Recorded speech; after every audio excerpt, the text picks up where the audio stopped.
Of course, Taurus is a company best known for its revolvers, and we've had Taurus revolvers of one sort or another since the 1920s.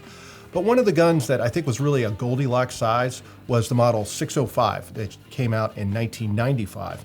And what this gun is kind of SP101 Smith & Wesson Model 60 size. It's a little bigger than a J-frame, but it's still a .357 Magnum. Now this, of course, is a 5-shot .357 Magnum revolver that can fire either .357s or .38 Special. Now with this gun, they've done a little more handwork, a little more polishing, a little more attention to the lock work, and that's part of the Executive Series upgrade. But there's also different stocks in a sight, but we'll get to that in a second. When you see the fit of the side plate, it's actually pretty good. You can still see where it is, but for Taurus, it's actually pretty nice. Now this gun is made pretty much entirely of stainless steel, and it's polished. It's got a very nice sheen to it. It doesn't have that shininess. It's a satin treatment for stainless, so it's not like a signal mirror, but you get the benefits of having a stainless steel gun. So one of the things that they did was give this a 3-inch fully shrouded barrel, and that not only gives you more weight up front, because this is a fairly lightweight gun, 23.5 ounces, but it gives you room for the ejector rod. So with a lot of the snubby guns, especially with .357, you don't have enough travel for your ejector rod to actually get that spent case fully out of the gun. And that's when you have to do one of these and shake it a little bit. Not necessary with this gun. So this is intended as a concealed carry gun. A lot of people say, oh, you've got to have a bobbed hammer or a shrouded hammer.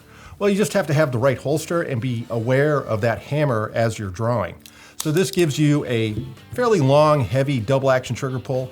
And by that, I mean the hammer is coming back, but it's also rotating the cylinder, then dropping it to fire. And then what was a real surprise on this was actually quite a good single action pull. Now it does have a fairly stiff reset spring, but yeah, no, you can get accurate shots off with this gun. And when you look at this hammer, you'll notice there's no firing pin here. This is a gun that does incorporate a transfer bar safety.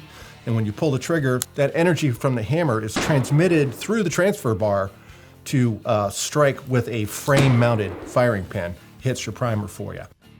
So for controls, it's pretty simple, right? You have your cylinder release, and it's on the left side of the frame, and you simply push it forward, then you can kick the cylinder open, and of course you have your ejector rod. So for Taurus, there's actually a really nicely finished gun. You have a wide, smooth, flat trigger blade. And ergonomically, they've gone with a set of wooden stocks that are a little more oversized. Typically, when you see other versions in this line from Taurus, it has a boot grip. And this is a more hand-filling grip, kind of reminiscent of some of the modern Colts out there. And of course, this style has been around for quite a while. But they're checkered. They have some nice grain, and of course, you get a little hit of brass here from where the screw goes through on these two-piece stocks.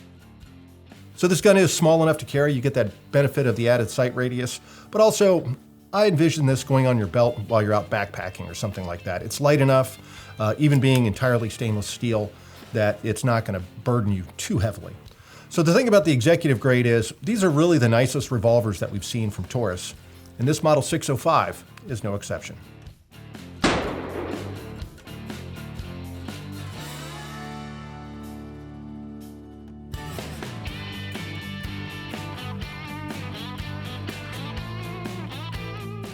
For more on firearms and shooting gear, go to AmericanRifleman.org.